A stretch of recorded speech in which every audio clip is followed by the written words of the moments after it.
leaving me to care for the family home on my own. I didn't mind, it was better than trying to buy something on my own. But still, a 2-story home for a single man in his early 30s, that's a bit much. I lost my job during the pandemic, and with prices on the rise, I decided to start renting out parts of the space that I wasn't using. There was enough room upstairs to house at least a couple of college students, and a spacious basement for another. Just this large, one-room basement that basically covered the entire underside of the building, supported by these thick, concrete beams. It wasn't the kind of place that I would usually consider renting out, but I figured it wouldn't hurt to offer, as long as I was honest about the state of things. I spent a good month just preparing the spaces, clearing out the upstairs and moving things from the basement to a long-term storage facility. At first, it looked like we had some water damage to deal with, but it turned out to be a false alarm. All in all, it was shaping up to be a pretty painless transition, and the rent would keep me afloat until I could get a proper job. I put out an ad on a couple of socials, one for the upstairs space, large enough to support at least a couple of people, and then the basement. I wasn't really sure about the basement, but I included a few pictures and I hoped for the best. The price was cheap too. Cheaper than it should be, I guess. I got a few applications for the upstairs space, but most of them were either really short-term or started arguing about the price. One guy just showed up and tried to walk straight in without calling first. It was a weird time. I didn't get any calls about the basement though, so I figured that I had just screwed that up. It was early October when I had a knock at the door. That classic kind of knock that you know in your head. I hurried to open, still browsing job openings on my phone and chewing on a piece of cold pizza from the prior night. It's hard to explain how surprised I was to see what I saw. Most other applicants had either been young guys or college girls. What was now standing in front of me was a family of 4. A mother and a father, both in their mid-40s, and 2 young boys ranging from 10 to 14 years old. The mom had this autumn-colored cotton dress with a little ribbon, and the dad had this fancy black overcoat, a white shirt with a red tie. Both kids were dressed up in identical blue shirts. At first, I thought they were there to try and convert me to something. I could easily imagine them with a set of Bibles. But instead, the dad stepped forward, offering me a handshake, and I accepted. "Hi there," he said with a warm smile. "We're the Walters, and we're here about the ad." "Oh, hello," I answered. "It might get a bit crowded, but you're free to have a look. Sorry about the, I vaguely gestured to my unprepared state, but the dad just shook his head. "Not at all, I hope we're not imposing." I invited them inside, and they went right past the stairs. I figured they had just missed it. "Excuse me," I said, "it's right up here." "Oh, we know," smiled the mom. "We're here about the basement."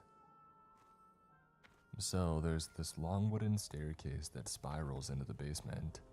It's one of the main reasons that I don't like going down there or furnishing the place.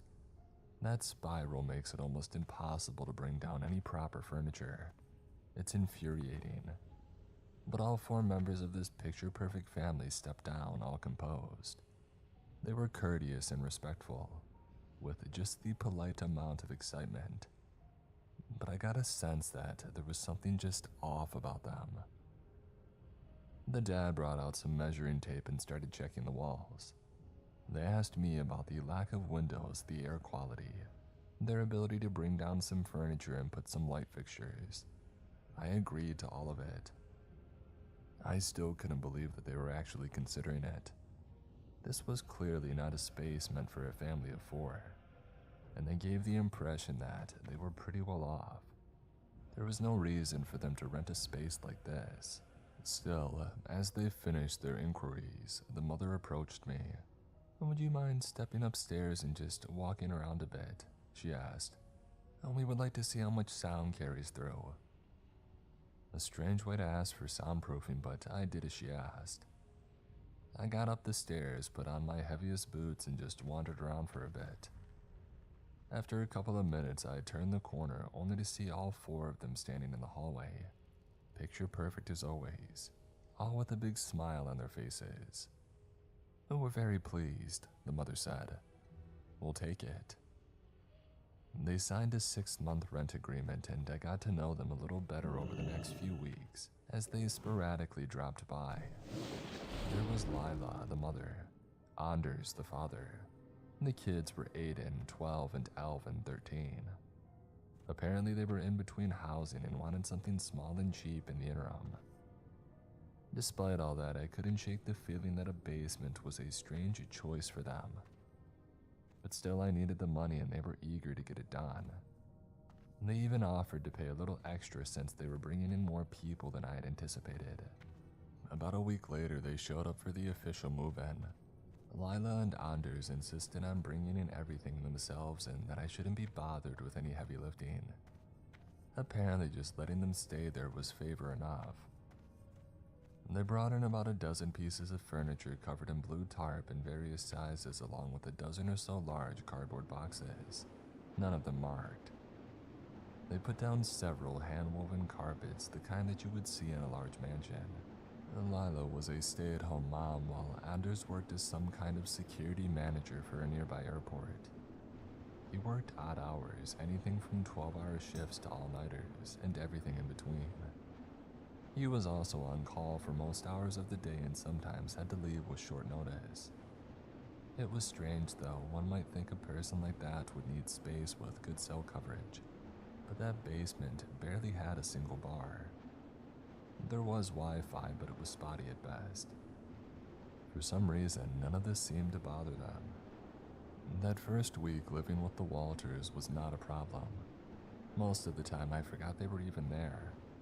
I only saw them leave the basement a handful of times and they didn't make any noise. At most, I could hear them stomping up and down that creaky old staircase a couple of times, but that was mostly Anders heading to work. In fact, I never saw Aiden and Alvin leave for school, and I figured they were being homeschooled, further pushing the idea that this family might have some kind of religious background. But still, they were hardly an issue. I was still working hard on finding somebody to rent the upstairs, but I was having no luck. I had considered lowering the price, but after the Walters moved in, money was becoming less of an issue. Anders even suggested that I apply for a job at the airport. He knew one of the HR people looking for hires in various departments. Having been jobless for 5 months, I was willing to try pretty much anything. Still, I couldn't shake the feeling that they weren't telling me the whole story. I kept coming back to one thought. What the heck were they even doing down there? Once I decided to get a better look at what they had done with the place, at that point I hadn't even seen how they had decorated it. It was in the middle of the afternoon and I had no idea whether they were even down there or not. Their car was gone from the driveway, so I knocked a couple of times and when there was no response, I used my key to get down. As I turned the corner, it was deathly quiet and completely dark. I turned on the lights. They all slept in these basic single beds, all spaced out along the easternmost wall. They had a small loveseat couch along with a couple of basic plastic chairs, facing a thick old TV placed against the wall. There was an empty bookshelf and a couple of scattered carpets along the floor. I could see a few open boxes. There was a bathroom next to the staircase, but it looked unused. No toothbrushes or anything. It took me a few moments to realize that I wasn't alone. The entire family was standing in a line along the southernmost wall, furthest away from the staircase. They were standing in order of size from tallest to smallest, remaining perfectly still just looking at me. It wasn't until they noticed me seeing them that they reacted. They all looked up at me, putting on a friendly smile. "Can we help you?" asked Layla. "I hope we didn't make too much noise," continued Anders. The kids just nodded in unison. I took a good look at them, but I couldn't figure out what I was looking at. I had no explanation for their behavior. Sorry, I was just gonna go check the water pressure. I lied. I tried knocking. Oh, that's alright, smiled Anders. Go right ahead. Walking back up the stairs, a thought hit me. If they were all down there, why was their car gone? Who had taken it? I had a number of strange interactions with them over the next couple of weeks. For example, I once found Aiden, the younger of the two brothers, standing in the kitchen. He wasn't doing anything in particular, just standing there, staring at the spice rack. When I asked him about it, he just said that he wasn't doing anything. After a while, he turned on his heel and he ran back downstairs. I didn't see it, but I heard his little feet thump all the way down the staircase. Another time, I saw Layla standing in the open doorway leading to the basement. She was just standing there, hand in the doorknob, looking right at me. I said hello and she said it right back, but she wouldn't let me out of her sight. When I had finally passed from her view, I could hear her running back downstairs. Not just hurrying, running.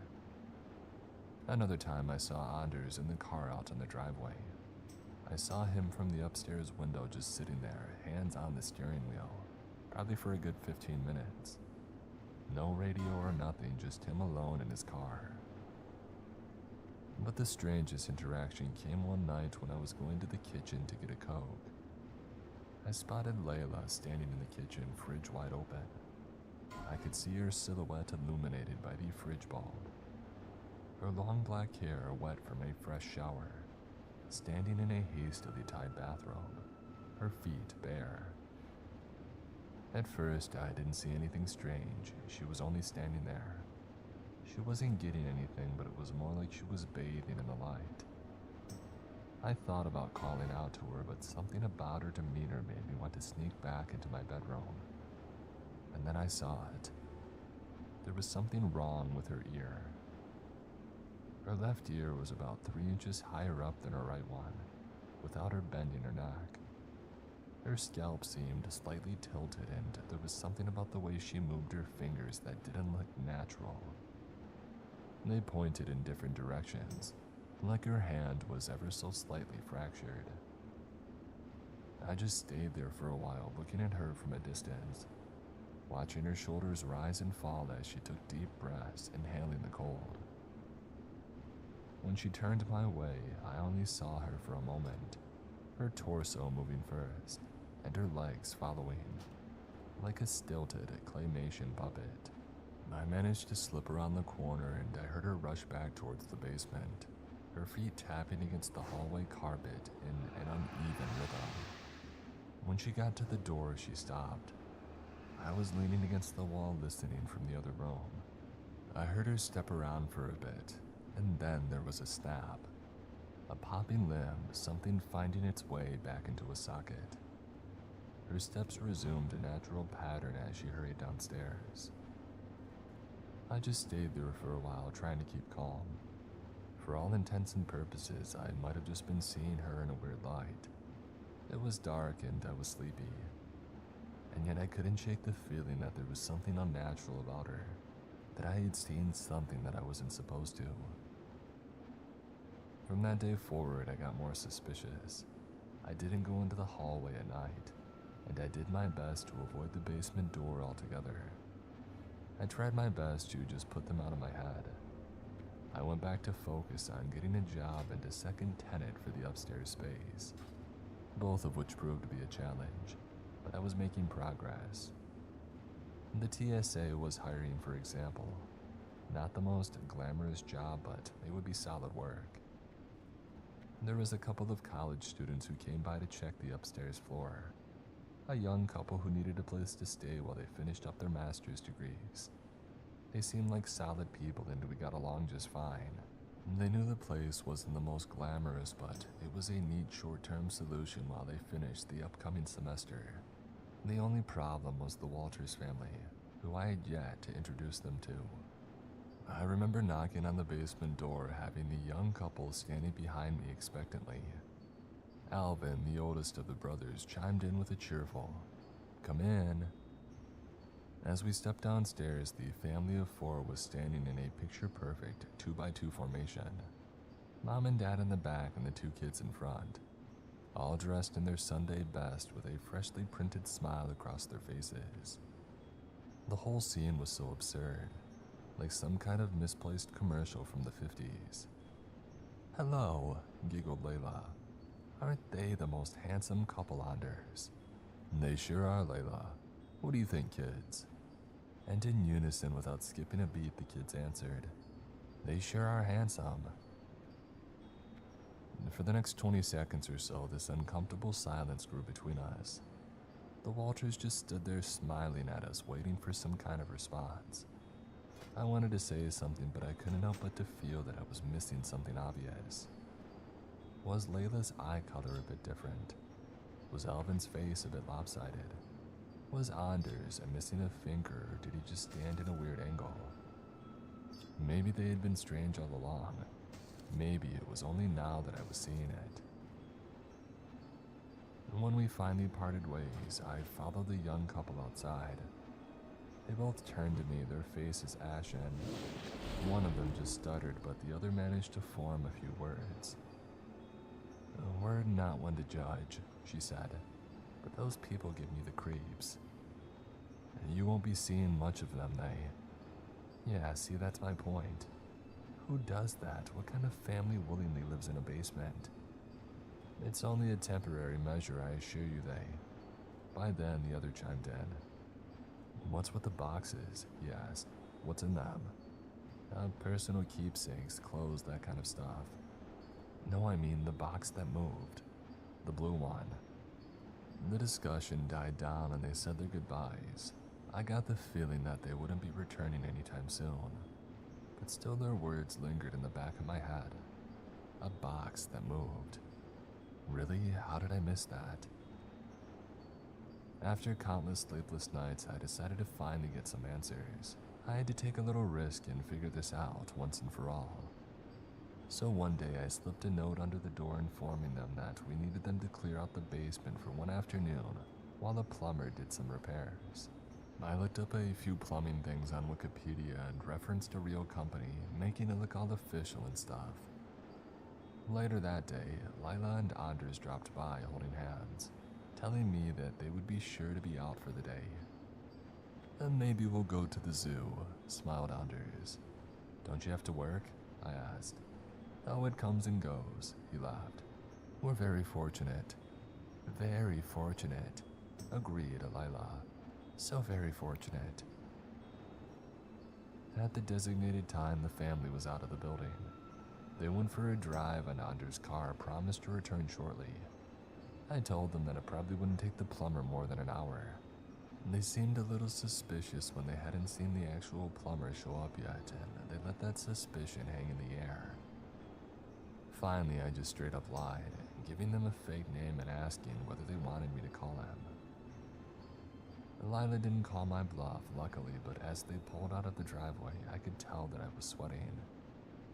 I didn't even know what I feared, but my mind kept returning to that night when I had seen her standing in the light of the fridge. I had no idea what they were hiding or what they might do if I found out about it, but there was a part of me that just wanted to get into my car and drive, and another part of me telling me that I was being silly. When I finally drove away, I wasted no time. I hurried downstairs and turned on the light and started to go through their stuff. It was an invasion of privacy and probably illegal, but if I wanted to sleep soundly again, I had to have an idea about why they were being so weird. There were a lot of oddities about their space. For example, all their beds were perfectly made, like nobody had slept in them. Most of the couches and surfaces were covered in dust. I could tell that the TV hadn't been on in a long time. Wasn't even plugged in. There were no phones or phone chargers, no laptops or desktop computers. Just a bunch of boxes and underutilized furniture. I did find a Polaroid camera though, at least 30 years old. I started checking their boxes, just clothing it seemed. All variations of what I had ever seen. Identical sets of shirts, pants, dresses, and shoes. At least 4 boxes worth. One box was just full of accessories, like earrings, necklaces, glasses, hairspray, and fake nails. Another was full of decorations and knickknacks. Porcelain dogs, family photos, dried sunflowers, and roses, both with strange colors and fancy vases. I took my time, carefully placing everything back the way that I had found it. It was odd, but nothing incriminating or downright unnatural. Still, I remember what that couple had said about a box then. I couldn't see anything like it. That is, until I turned to leave. Right by the side of the stairs, resting next to the pristine bathroom, was a large blue styrofoam cooler. It was the kind of thing that kind of blended into the background, like it had always been there. Still, I could clearly remember not owning one of those things. It looked old and torn, like it had been around for years. Or maybe I was imagining things, but it looked like it was moving, pulsing, pressing against the surface and making little plastic squeaks. There was a sound coming from it, like a low and guttural growl pushed through a thin pipe. A sharp, rhythmic noise. It made the cooler rattle and shake ever so slightly. I froze, hoping that it would quiet down. I held my breath and waited for it to settle. I slowly stepped back up the stairs. As I rounded the corner and lost sight of the cooler, I heard the styrofoam cover pop off and the sound became clearer. A loud growl is shifting in pitch from high to low, like a singer doing some kind of sick vocal warm-up, trying to find the right pitch. And then something hit the floor with a painful yelp. I stopped dead in my tracks, trying to identify the sound. It was like a cross between a dog and some kind of fox. A sharp, screeching tone. And then it scrambled to its feet. I could hear claws and paws scratch the floor, and something was coming my way, fast. There was something primal in me that told me to run. I hurried up the stairs, only looking back for a short glimpse as I shut the door behind me. I only saw it for a moment. Something black with a single eye reflecting back at me. Its skin tight and misplaced across the skull. Teeth pointed in all directions, and seemingly random sizes. Black drool dripping off an elongated tongue. A thing wearing the cheap suit of a black dog. As I slammed the door shut, I could hear a car pull up on the driveway. It had been less than 30 minutes. Maybe they had planned to catch me in the act. I heard them come in and head straight for the basement. Meanwhile, I was in the other room, throwing together a small bag with a change of clothes and a toothbrush. The moment that I heard the basement door shut, I headed for my car. The moment that I got in the car, I saw them step out of the house. They all stood there in the driveway just looking at me. And right next to them was a beautiful black Labrador, happily wagging its tail. I didn't say a word, I just drove. I had to get some space between us and figure out what the heck I wanted to do. I wanted to go to the police, but there was no way to explain what I had seen. What could they even do? Kick him out for having a dog. There was even a clause in the rental agreement that allowed them a pet. I had nothing to go on. I decided to spend the night at a motel just outside of town. I needed time to think and sleep without having the threat of something strange living under my feet. I couldn't get that image out of my head. That black thing in a dog suit. Like something trying to remember what a dog looked and sounded like in real time. I checked in at the motel and got a room on the first floor. I crawled into bed and put the TV on and surfed a bit on my phone. I could feel myself relax for the first time in weeks. But every time that I thought about that house and that family, I could feel my pulse stagger. I had no idea what to do, or who to call, which is what led me to this site in the first place. A lot of you seem to have seen strange things. I figured I would post here eventually, but it took me quite some time to build up the courage, mostly because of what happened later that night. I remember a tap on the door, I must have dozed off. I hadn't turned the TV off or brushed my teeth. I just woke up with this sour feeling in my stomach that something was terribly wrong. I had closed the curtain so I couldn't see who it was. I thought about hiding under the bed or locking myself in the bathroom. My thoughts raced, but I tried to temper them with rational what-ifs. Maybe it was only housekeeping or a concerned manager. And then the knock came again, this time with a voice. "Mister," said Alvin Walters, "Mom wants to talk to you." I didn't answer. For a few seconds, I carefully stepped out of bed, trying my best not to make any noise. "Mom wants to talk to you," he repeated. "It's urgent." There was no way they didn't know that I was in there. They knew I wanted something, and whatever it was, I didn't want to find out. I snuck to the back of the room as the doorknob started to rattle. I could hear Alvin again, this time his voice shrunk to threatening moans, like the dark growl of an adult or an elderly man. "Mom wants to talk to you." I pulled open the curtains to a window facing the back of the building. I figured I could climb out the window, but as soon as those curtains opened, my heart skipped a beat. Right there was Anders, the father himself, just inches from the window, standing straight with his shirt neatly tucked in, illuminated by the sharp light of the single TV screen. An ever-courteous smile cemented on his face. He tapped the window. "Would you mind opening up? It won't take long." Again, I looked a little closer, and again I could see that little details were just off. A slight droop of the lip that hadn't been there the day before, one eye pulled lower than the other, his hairline further forward than usual, like he had rushed himself to look like a person. Another knock at the door, another knock at the window, voices from the front and the back, heck, maybe even the room next door.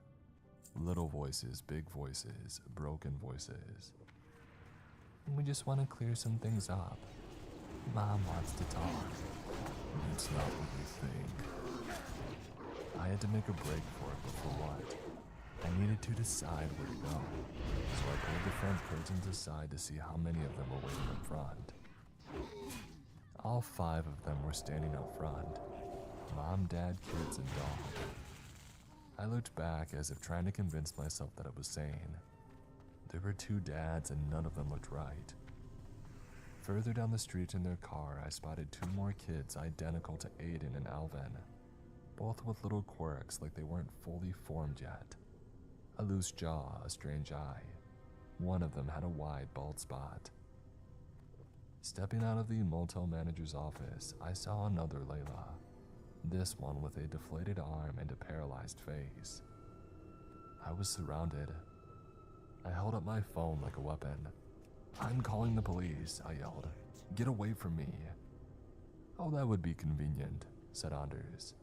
"And you'd be dead," added Aiden. "Long dead," chuckled Alvin, his voice not right. The doorknob rattled again, more forceful this time. I could feel my pulse rising, my breath growing short. I looked back and forth, seeing the Anders at the back window trying to figure out the lock.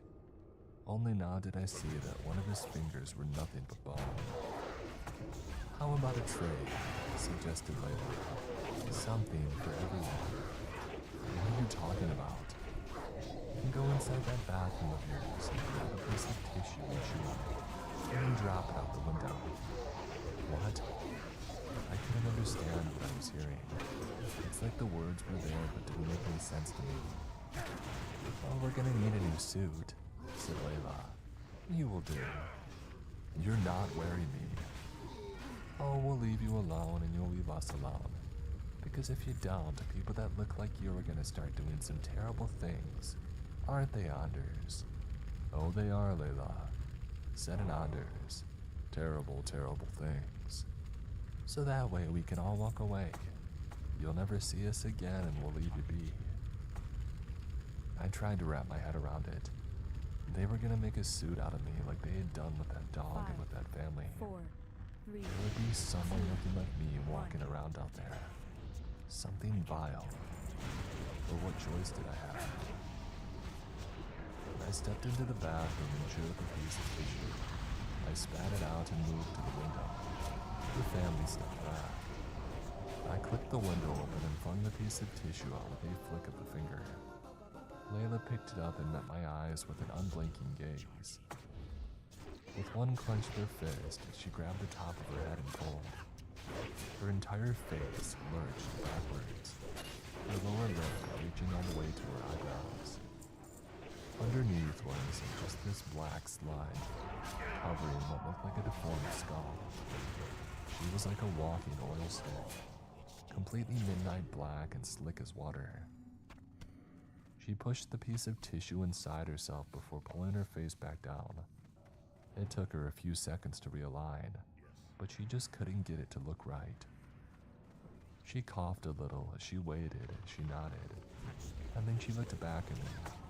She did so with my own eyes, speaking with my own tongue. "Thank you," I heard myself say.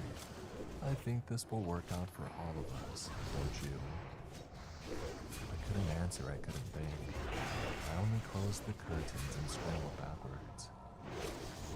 I heard a car pull around and I heard rustling in the bushes out back, and from afar I could hear my own voice a final time. "And we'll be gone by morning," it said, "but we're never far away." The car drove off, leaving me in stunned silence, my mouth dry from hyperventilating. The next morning they were gone. The basement was empty and they even left a thank you note. Attached to it was a Polaroid picture of a happy family. A mom and dad, 2 kids, and a funny uncle. One that looked exactly like me. I've been contemplating on whether to share this for some time, knowing what they could do. But I believe they're not technically proficient enough to find us, and I've omitted a lot of details. I just need to know if anybody has met something similar, and if so, how you managed to put it behind you. Are they still out there? Are they still watching me? How many suits do they have? I've wanted to just put this behind me and pretend that it never happened, but it's getting harder and harder. Every now and then I see somebody that looks vaguely like that. My Anders with a different haircut. A Layla that's slightly younger. School photos with an Aiden and Ally with a different haircut. And a few weeks ago I got a call from a friend mentioning how they had seen me in a local newspaper. The only thing is, I've never been in it. I've considered moving somewhere far, far away, but first I just need to get this out. I need someone to believe me. The real me and not the me you might see in the papers.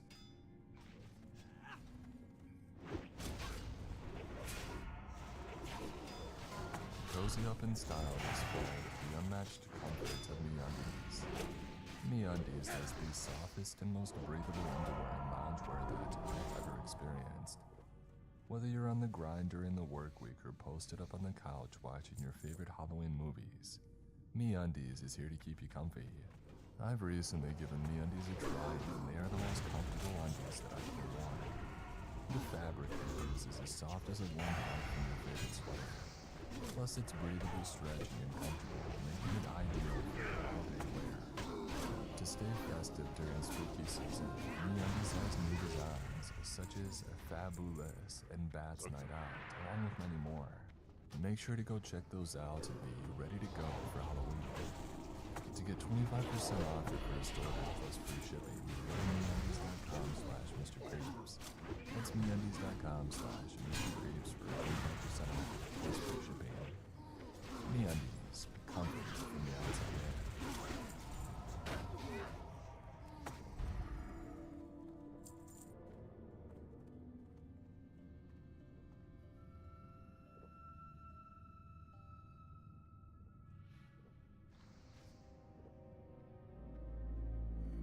The walls shake.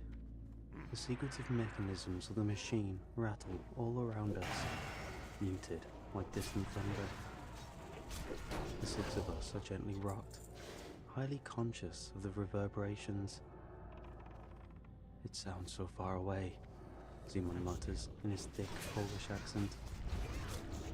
I look up at him. Kim responds with an uneasy chuckle. I was just thinking the same thing.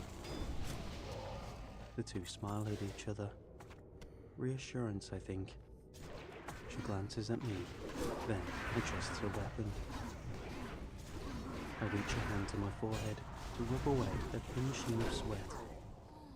Before embarking on this particular mission, I did not admit to the others the intensity of my claustrophobia. I grimace and look around at the windowless inner walls of a submarine, and I try not to think about the enormity of the weight of the water above our heads. The weight growing heavier and heavier by the minute, as we sink deeper and deeper into the depths of the Atlantic. 10 minutes still docking, warbles a distorted voice through the overhead speaker, accompanied by a dim red light. An unseen cloud of anxiety flows through the cabin like gas, and I scratch my jaw, discomforted and unsettled. It reeks in here. It smells like rum, stale pool water and sweat. Sweat with metallic undertones. Simon slides off his glasses, then rubs them on the material of his military fatigues, to little success. He mutters something to himself in Polish as he pushes them back up onto his nose. The six of us have very different backgrounds, but what we share is our common station, a NATO barracks at the edge of Germany. Nearly time now, says the man to my left. Blaine, a Scotsman who lives in my quarters. Let's get this show on the road, shall we? I raise my eyebrows at him and give him a grim half-smile, but no one replies directly. To his left is Rudy, an American keen to tell anyone who will listen about his German heritage, despite having O'Reilly as a last name, which I get some personal amusement from. I'm married to a German myself, a wonderful woman called Nina, but the only actual German natives amongst us this evening are Kim and Manny. Kim's a good friend of Nina's, though we're not actually particularly well acquainted. I see her around the barracks, but we don't have much in common. When we speak, we tend to speak about my wife, which aside from the army, is our only real point of shared investment. Kim sometimes jokes that she knows Nina better than I do. I'm not sure how I feel about such jokes, but she's nice enough. Beside her is the other German, born and bred, and that's Manny. Currently snoozing, Manny's an old boy, a grandson in fact, of one of the men who helped run the installations we're about to visit. He's sleeping for now. Not sure how he manages it, but he's a trooper. I look down at my boots and reflect on the objectives at hand. Exit the submarine, enter into the bunker, gather intel, report back. Simple enough, I suppose. But the bunker is one of several. A relic from the Second World War, and kindly left behind by the Germans, near unreachable at the bottom of the Atlantic Ocean. There aren't many pictures of these bunkers, and of the pictures that do exist, it's difficult to determine scale or size. But by all accounts, the bunkers are monstrous things. Massive installations of concrete and metal, and God knows what else, spread in a rough half-circle around the entrance to the Mediterranean. Earlier today, the six of us flew out from Gelsenkirchen, transferred to submarine at the Lisan Naval Base, and it's been a long, miserable ride west from there. Every team that goes to the bunkers reports back the same thing, that there are no major threats, there's nothing to be found of interest, and since they're causing no environmental damage and pose no strategic threat, NATO might as well leave them be. Operations out into the ocean to destroy and clean up the wreckage are expensive and time-consuming. And let's face it, there's always something more important to deal with than some forgotten concrete walls at the bottom of the sea. Some busybody NATO pinpusher must have noticed the bunkers a years overdue a visit, I guess, kicked up a fuss, and so the papers were shuffled and pawns moved around the board. And here we are, on the way down, into the deep. I try not to think about the tight metal confines of the submarine. I pray that I'll be afforded more space to move and think and breathe when we're actually inside the bunker. The little red light by the speaker flicks back into life, and the jumbled voice comes through once again, this time louder, with a whip-like electronic crackling. 5 minutes to go, it says as I start with alarm. Randy is frightened out of his sleep with a gasp and a raspy exclamation. He sputters out a name that I do not recognize, one that means nothing to me. Friedrich, he calls out into the gloom, jumping to his feet in panic. I hear some of the bones in his legs click as he does so. Jesus, Simon mutters, reaching a hand to his chest. Scare the life out of me. The eyes in the submarine regard Manny warily. This is not the first time he has had such an outburst. Friedrich, Manny mumbles again, looking around the vessel at his fellow passengers, expression glazed, confusion marked across his face. Kim reaches up for his arm. The dreams again, Manny? She asks, gently beckoning him back down. Manny just stares at her for a moment, then relents, slowly sinking back onto the bench, rubbing at the grey around his temples wearily. Yes, apologies. I don't know what comes over me. I've been getting worse. Was it this time? Kim asks him. He shakes his head. It's already fading, but I believe it was similar to before. The people I saw in the dreamscape were none that I've actually met. I do not recall having ever seen them, not in this life. In my dream, however, I knew them. I knew them all. They were important to me. We were in a field of long grass, and there was a young man, Friedrich. He was going to war. Kim chews her cheek a little as she considers this. I don't think I expected him to come back, Manny says quietly, as the submarine rumbles. I knew that he was being sent to his death. I had committed to your grandfather, Kim says with self-imposed certainty. I'm sure of it. That's why they're getting worse. Ever since you volunteered to come on a mission, your subconsciously knew you'd be getting closer to him, to his place of work. Load of bullcrap, Rudy chimes in, his hair flopping as he leaned forward over his gun. Kim, you gotta stop with this supernatural nonsense. It's all in your mind, Manny. In fact, Kim, you hit the nail on the head just now. It's all in your subconscious, man. Just let it go. It'll be some repressed German guilt or something. He jabs a finger towards Manny and furrows his brow. I've said it before, and I'll say it again. You aren't guilty of any kind of World War II crimes, just because your granddaddy was an SS officer or whatever. Manny sighs warily. He reaches his hand into a pocket and produces a handkerchief, which he used to dab his forehead. I'm well aware of this, he responds dryly. My grandfather was not in the SS, but I appreciate your passion on this matter. Damn straight, Rudy replies, leaning back in his seat. Blaine and I exchange a look. I can empathize at least a little with Manny's internal struggle. Regarding his German grandfather, I mean. My wife shares his burden, as her own great-grandfather was a colleague of his. They both worked together in a close capacity, I am told. Or at least, That's what the records indicate. "Prepare for docking," crackles the voice through the speaker. And for a second or two, the light in the submarine falters, shrouding us all in temporary, sickly darkness.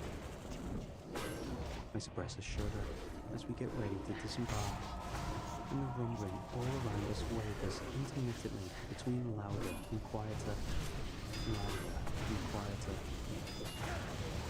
The sounds of the engine rise to the greatest volume since we left the port at Lisbon, then fade to a soft and steady background murmur. Blaine rises to his feet.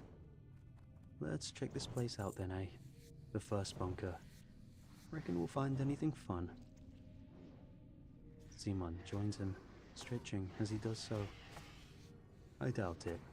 They recon this place every, 10 or so years? And they've never brought back anything interesting. I doubt we'll see any more than a collection of dusty World War II ruins." "You don't find that interesting?" I ask as I prepare to disembark. "Morbid, sure, but not even a little interesting?" Simon makes a noise of disgust and mutters something to himself. "I find no interest in the droppings of vermin," he says and turns away. The cynic in me sees Simon shoot a quick glance at Manu before he does so, and the cynical part of me is keen to interpret it with dark thoughts. But that would do the man a disservice. Simon is a good fellow, hard-working. Blaine heads through the narrow inner body of the submarine towards the ladders, and Simon follows on behind. Behind him goes Rudy, flicking his hair from his face, and he's followed by Kim and Manny. Manny places a hand on my shoulder and gives me a tired smile as he passes me by. I return it. Then, with a deep sigh of relief, I say goodbye to this room in a submarine for now. I'm looking forward to a little more space to breathe. One by one, we ascend the ladders and out through the circular hatch in the submarine's roof. I allow in a great lungful of air as I do so, squinting through the darkness as I fumble for my torch, switching it on and joining its yellow gold beam with the others. We stand on the cold metal roof of the submarine, half visible, protruding like an iron whale from the black waters below, lapping hungrily at its sides. Ahead of us is a steel rail and a vast concrete platform that extends into shadow. The bunker, from the inside, has the look of an enormous hangar. Kim taps my shoulder, then gestures up towards the back of the hall, closer to the ceiling, and I follow her gaze and raise my light. Our beams fall upon a colossal eagle carved into a sheet of rock, itself embedded in concrete. The eagle is angular and cold as it sits proudly upon its logo. Simon crosses himself and slips into the water before taking a few long steps and leaping from the edge of the submarine's roof to the concrete platform, his boots scraping against the side. He rolls himself up with the aid of the steel rail, and we listen to the sounds of his boots against the ground as he looks for the mechanism which will release a bridge for safer passage. It was in the file, so it shouldn't be too hard to find. I glance down into the water below. The smell of salt is thick in the air. I am unable to keep from my head the fleeting thought of a sudden slip, of tumbling down into that dark and quietly rippling water, its softness a dark mask to conceal the terror of its icy depths, an unforgiving pull hidden away beneath. I shiver and look away. A few cold moments pass, and with the eventual rattling of gears and springs, the bridge begins to extend from the side of the concrete out towards our spot in the sub. Blaine tests it first, and then, one by one, we cross, joining Simon on the platform proper. We begin to cross the floor, making our way towards the grid of double doors at the hall's far end. At present only, gloomy rectangles in the distance. I feel very small in here. Even as a part of a team of 6, I can't help but feel insignificant, dwarfed by the intensity of this deserted lair. This is a sick place, Manny says in a low voice. His eyes flash momentarily as a straight beam of light passes across his face. Do you feel it, Oliver? After a beat, I nod in agreement. There is something wrong here. Something on a level I can't quite grasp. Just yet. I glance up to the eagle as we walk beneath it. This is no passing fancy historical site. Are you alright? I ask him. Yes, he replies. For now. I don't know exactly why Manny volunteered for this mission. He's the only one who volunteered for one thing. The rest of us was simply ordered. I think he pulled some strings and cashed in some favors, convinced the brass he'd be of use, given his knowledge of and experience in decommissioning former German World War II sites and places of relevance. It's true what Kim was saying earlier as well. His grandfather was prominent in World War II, vanished without a trace one day. There's no record of his death, but he did work down here, at least for a time. That much is known. One of the first recon teams down to this bunker uncovered some old files. Manny's grandfather was one of the listed names found within. You reckon we'll find any bodies? Blaine comes back over his shoulder, just a little too loud for the environment. I cringe, but Rudy replies, undeterred. I should think so. Might find myself a nice skull to take home as a souvenir. We reach the metal double doors at the end of the hall, and with a look round the group, Blaine presses his shoulder against them and forces one open. We slip through the gap in formation, checking down the long, dark corridors that branch out before us and beside us, disappearing into the void on our left and to our right. No, Manny says, his voice echoing down between the walls. The reports made no notes of any bodies found, German or otherwise. Whatever they were doing here, they didn't stick around. So then, where did they go? Simon ponders aloud, arcing his weapon around as he steps into a deserted room nearby, perhaps once used for briefings or meetings.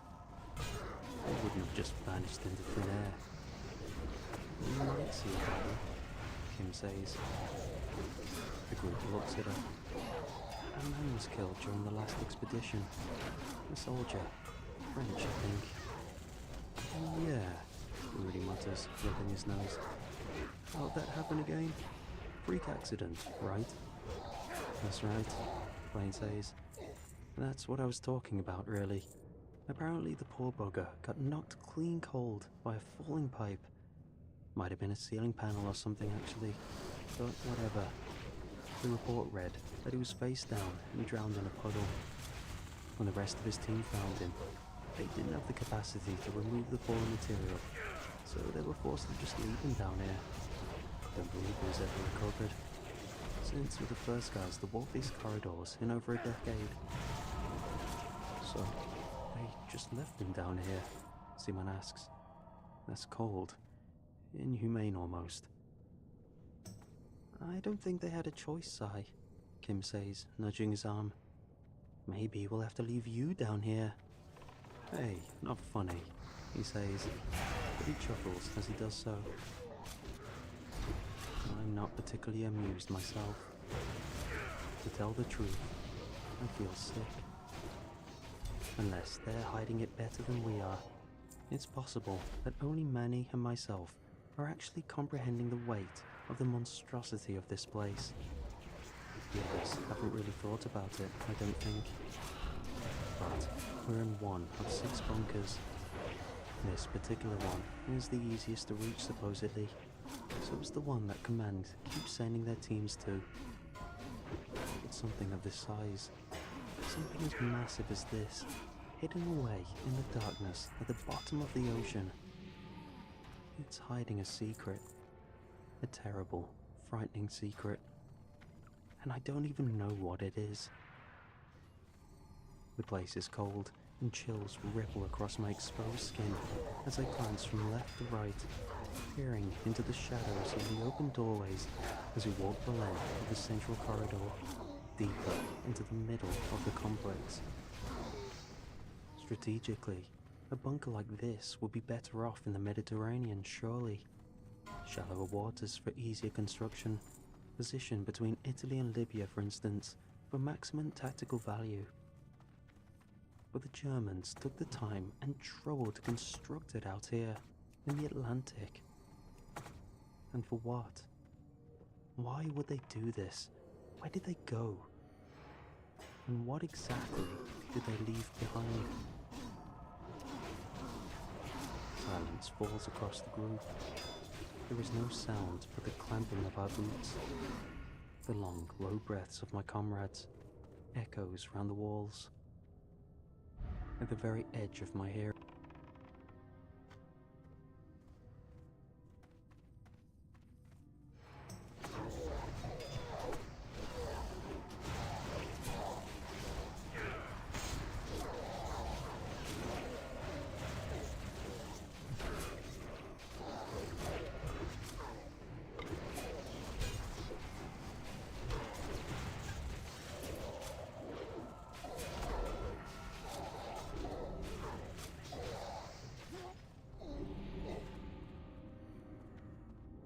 He's got 1 mage, right?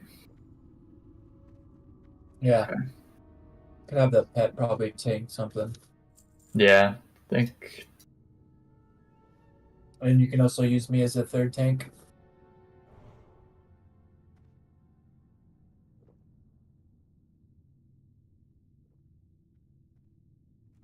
Is one of those symbols sheep or no? She needs sheep square, and then shaman tanks can grab skull. I'll grab X and circle. Right. We're gonna try to sheep in the doorway, right? Because we have a cross path. Yep, sheep in the doorway. Gotcha. Watch AoE, boys.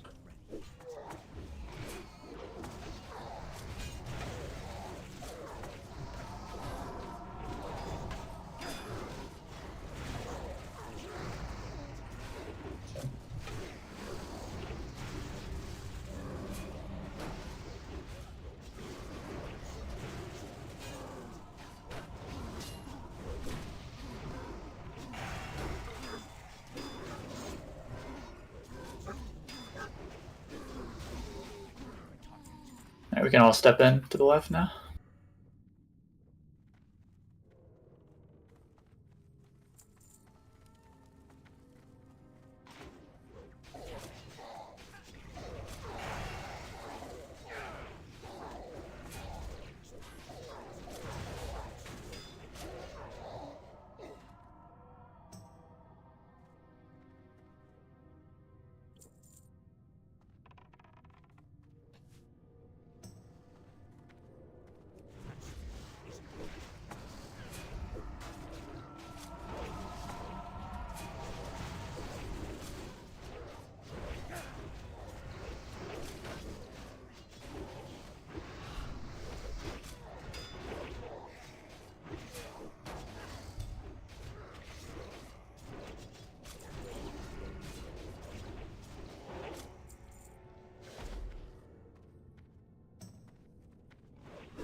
Is there a hunter in the VC or no? It's the only one that isn't. Okay. Or I'll take skull again. You want to take skull again? All right. In that case, I will take shaman tank. So you can grab circle, and then I will grab square and X, and then blow up skull, and then blow up X. And you can pull with poly. Yeah, as soon as skull goes down, I'll disarm circle for you, shaman. Yeah. It's sheep moon this time, though, right? Yep, sheep moon. Correct. Thank you. Got you right. 1, 2, 3. Yep.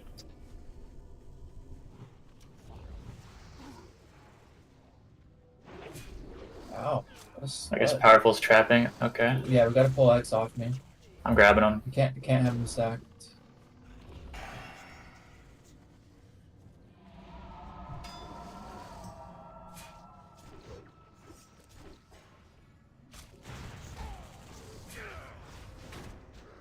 Nice shot.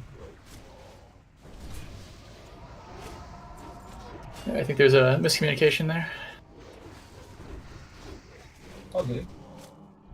Oh. where is this?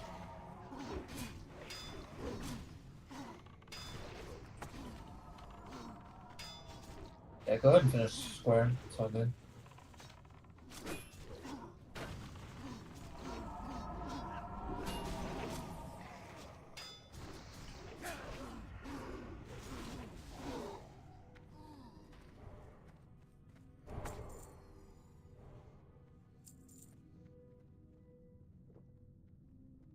We doing beast or we skipping? I think we should try it one more time. McSquishy needs the ace for to complete his deck. We also have a Skinner, so I think we could give it a shot. Okay. You want to evade up? Okay, yeah, that's fine.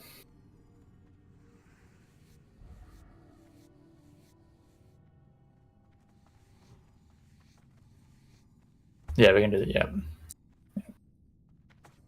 Yeah. Remember the assassin basically. Actually, yeah, we probably shouldn't clear those packs because of the assassin, right? Yeah. We don't want an assassin running into us while we're fighting the beast. The shield looks pretty badass, bro. Alright. Now let's do a ready check.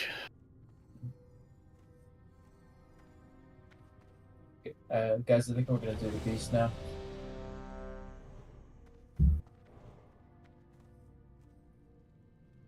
Tremor totem for beast, right? Yep. Okay.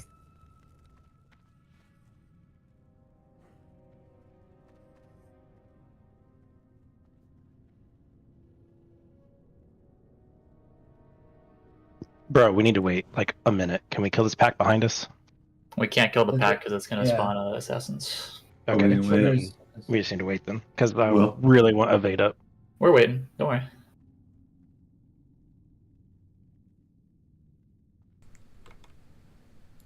This guy's like such a pussy. Like, dude, just evade and look at your fucking threat meter. Stop being an idiot. He's like, no, I got a pump because I'm a rogue.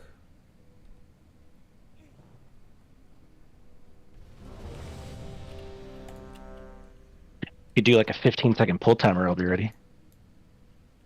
20.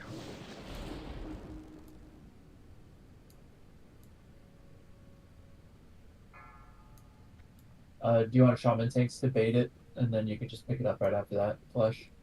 Yeah, that's probably the smart thing to do. And then I'll fight for second and third threat. Yeah. Because once shaman comes back in, he'll reestablish the threat table like pretty much instantly. Yeah, that sounds good.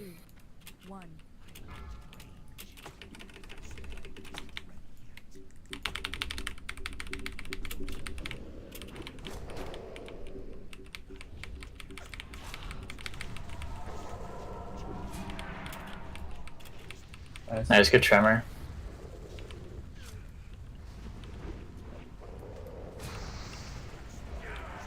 We got a guard assassin.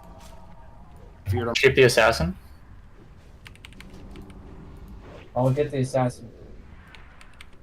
Take the pet off him.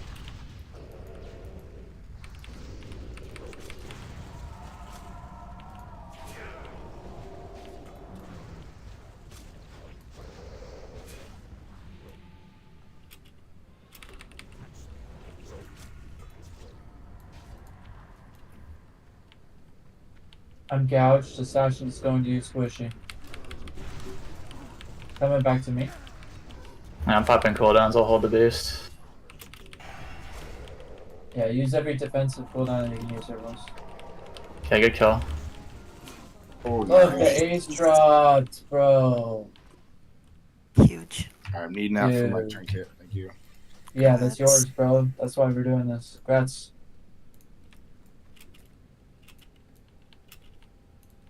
Wow. I really didn't expect to When it was a 1? do that. A 1. Holy shit. What the fuck? That item's so rare. Like, I think there's like 1 on the auction house right now. And no one's like, yeah. Jesus. Yeah, I just need the 5 now, so I'll be able to get my trinket next week there. Nice. Well played.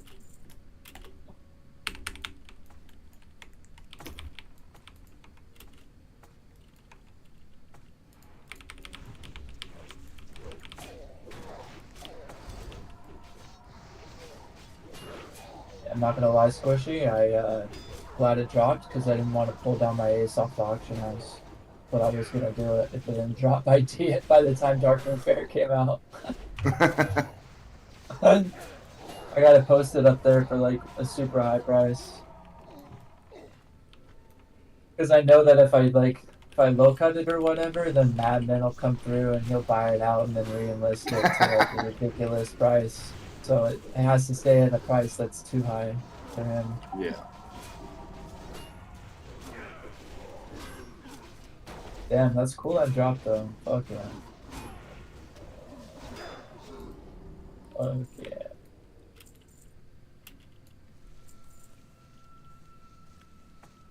Alright, Shaman, grab the dudes on the left. I'll tank the guys on the right. Okay. Just pulling back. Yeah. I always do. Done it every time.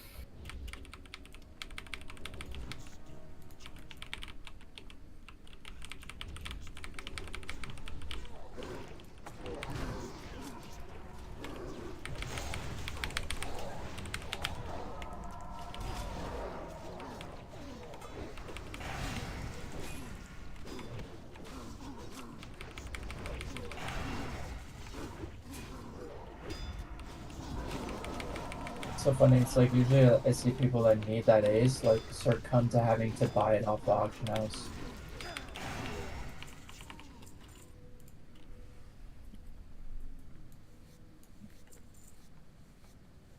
Throw a trap and an earthbind on the bridge too, if you don't mind.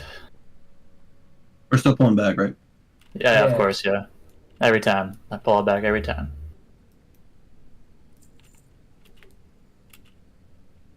Oh, look at Faye, she's throwing out the Earthbind too. Damn, Yeah, it helps. for sure it does.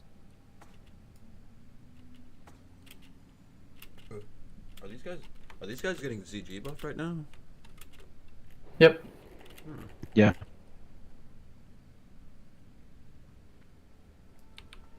Maybe I should have went and got that. I don't know. I mean, we've got 44 minutes left on the boon.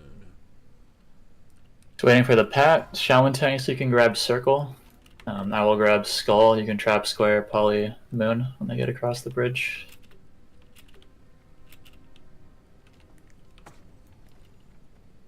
Just waiting for the pat to go away and then I'll pull it.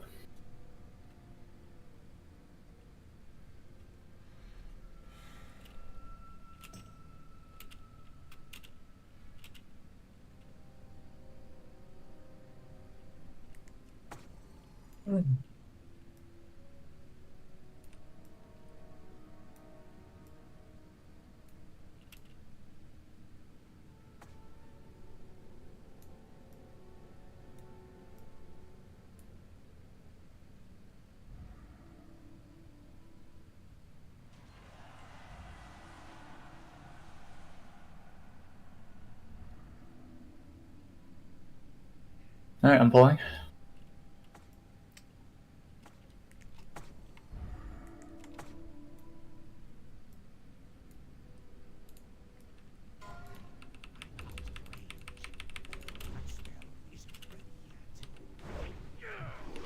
Let him bring it back.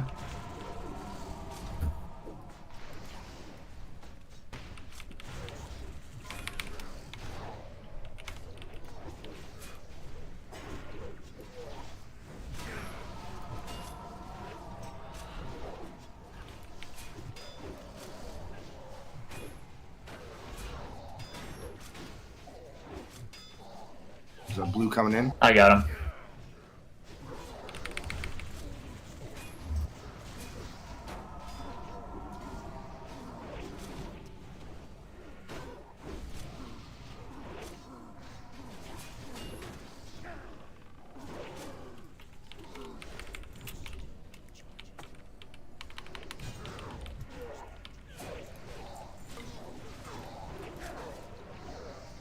Oh, was this the Pat flush? Say again? Is that the pat? No, that was not the pat. We'll pull the pat next.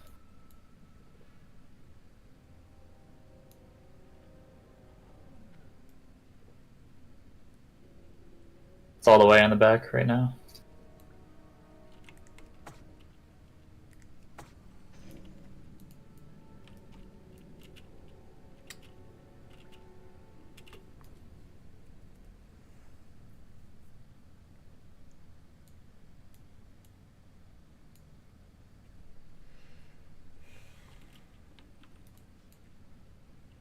Two assassins and a fire tongue in this one. Thank you for the earthbind.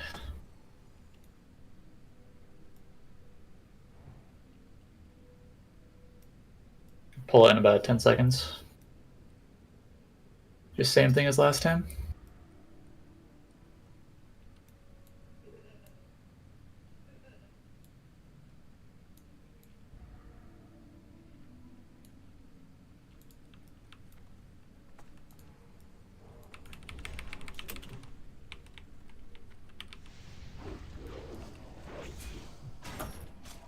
Be careful there, bro. Here, pull orange out of the entryway. Yeah, there you go.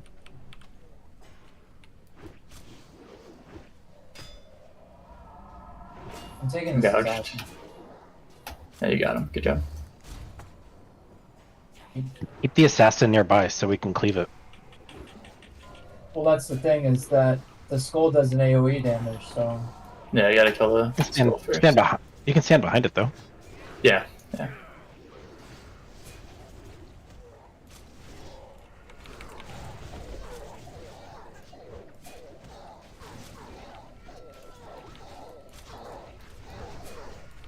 Mind if I need on those pants?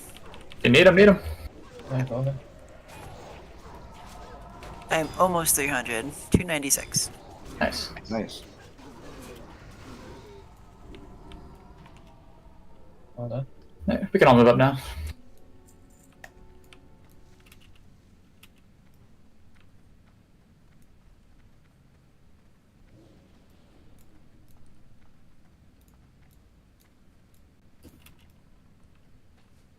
Please kill all roaches if you see them.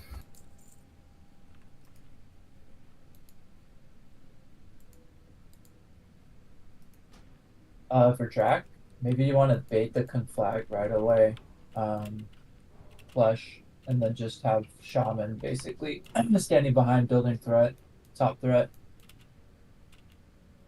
Otherwise, if he goes in first, he'll probably reestablish second threat, but he wouldn't be able to taunt it. So Yeah. Shit, I used a mana pot. Yeah, that's probably the move. Yeah, for this pull again, shaman just hold circle. Hunter, you can shoot square, trap the front guy, and then poly the dude on the left.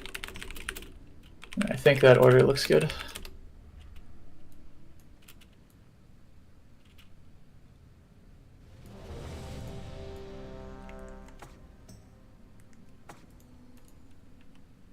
Alright, I'm pulling. Randy. Yeah, who's this Randy guy? Fucking.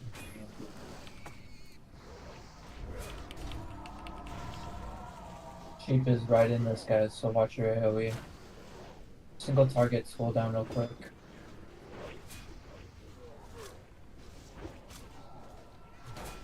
Square for You could probably AoE now. Yeah.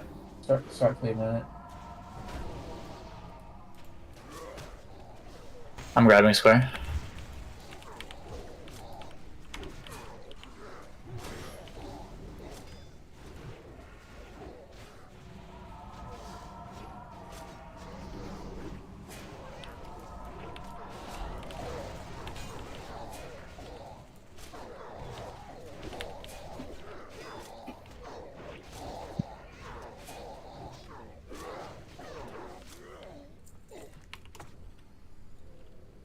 I don't shaman, unfortunately. Yeah, I got you, bro. Sweet. Who's You that? got. Yeah, it's veggies. Okay. Where's he at? Yo, Randy, you comfortable doing this? Yeah. Just let me know when nice block. Okay.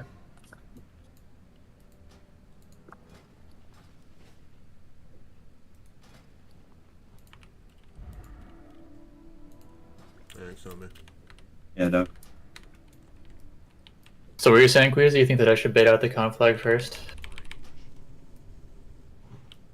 Yeah, I think it would work both ways, but maybe best would be that you bait it out first because it's a guaranteed if he gets conflagged. Because he'll pick up threat no matter what, you know what I mean? Yeah. We just need someone to second taunt. And if you get conflagged, if he gets conflagged first and then you get conflagged again, you know, he might not be able to taunt. And then he might just switch to melee and cleave. Or conflag all melee. So yeah, I would start and bait the conflag. Yeah, that's fine. I'll just pick him up first then. Let's kill you take skull. Yeah, I'll take skull. Yeah. Here, you can pull when you're ready. Randy Bobandy. Alright, here we go.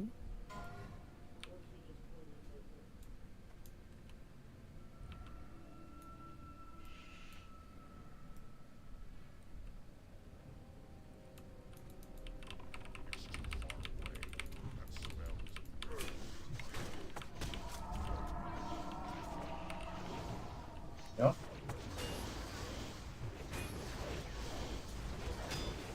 Nice. Good DPS. Yeah, we got good damage. We're chilling. Yeah. Ooh, you might want to vanish here. Taunt. Okay. Go ahead and drop. Ice block. Yep. He's coming back.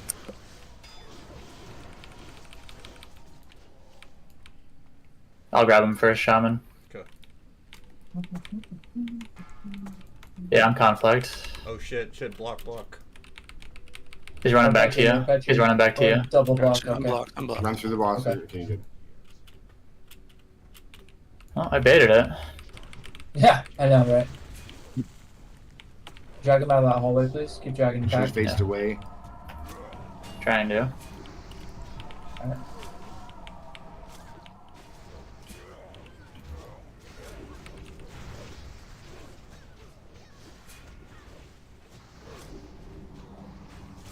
Now, is that because I broke my ice block too early or because of conflag? Okay, I think I it's think just that was conflict. on us. I faded too, so I could have held air a little bit more there.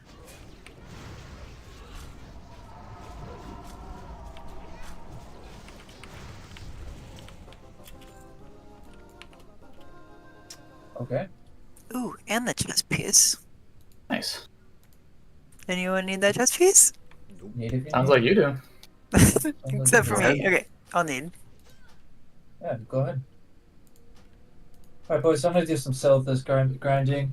I can open up again real quick before I head out. Yeah, I'm gonna go watch hockey game real quick for a little bit here, but I'll be on a little later.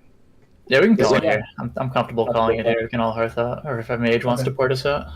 Heart, That'd be cool. Randy Yeah, Bobandy. we're definitely Yeah. gonna be running more of these tonight, and I think throughout like the next week because the next MC isn't even scheduled until like the 12th or something like that. So On Monday.